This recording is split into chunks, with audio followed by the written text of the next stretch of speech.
Of course, it's an honor that I can hand over virtually the award.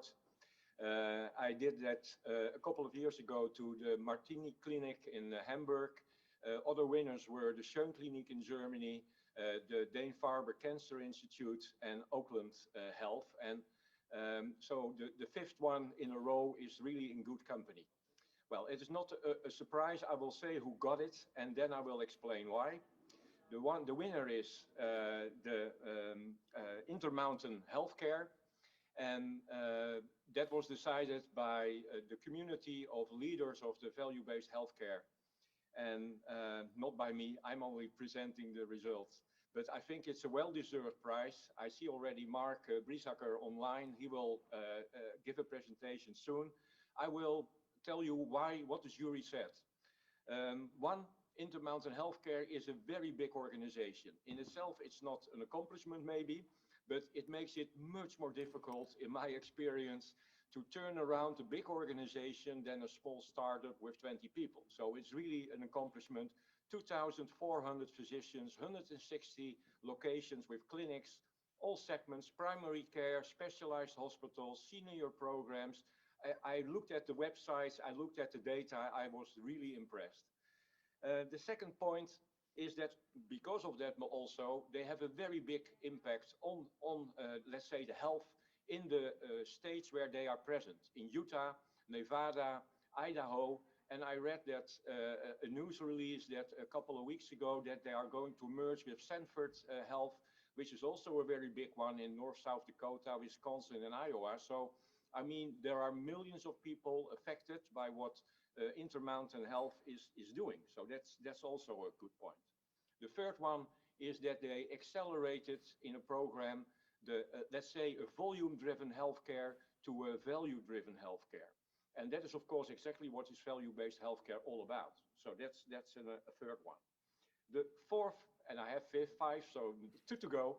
The fourth one is, of course, in value-based healthcare, we are looking at results, at outcome, not at nice stories. So, in fact, I did a little investigation myself the last days. And I must say, Intermountain Healthcare is really showing up on top of all kinds of polls, surveys.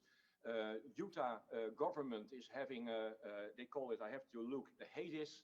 It's outcome measurement, and they are always on top of in the top three as an organization. But also, if you look at the doctors, the physicians of them, they are also showing up with big numbers and very good, let's say, satisfied patients. And the last thing is collaboration. Collaboration, they are very big, so they can do a lot within their own organization, but still in a region you need other parties, other providers, and they are also very active in that. A special thing, maybe I can ask to come back on that in the presentation, is that they have also an insurance division, an insurance of healthcare.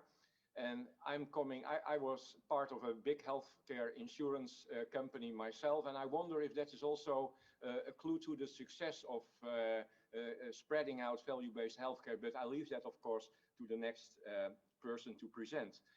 So that was the conclusion of the jury.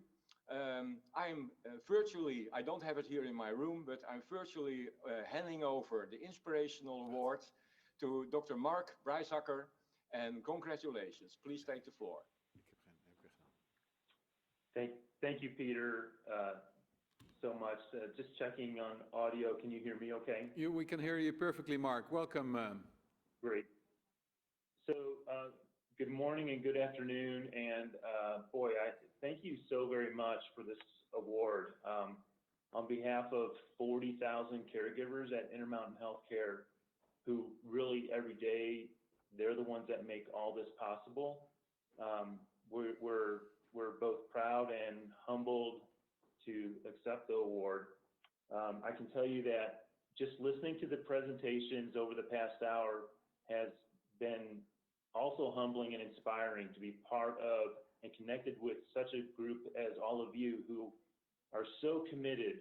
Really, we're colleagues in this commitment to value-based healthcare. And it is going to be a great source of energy for me in the coming months to think about this more.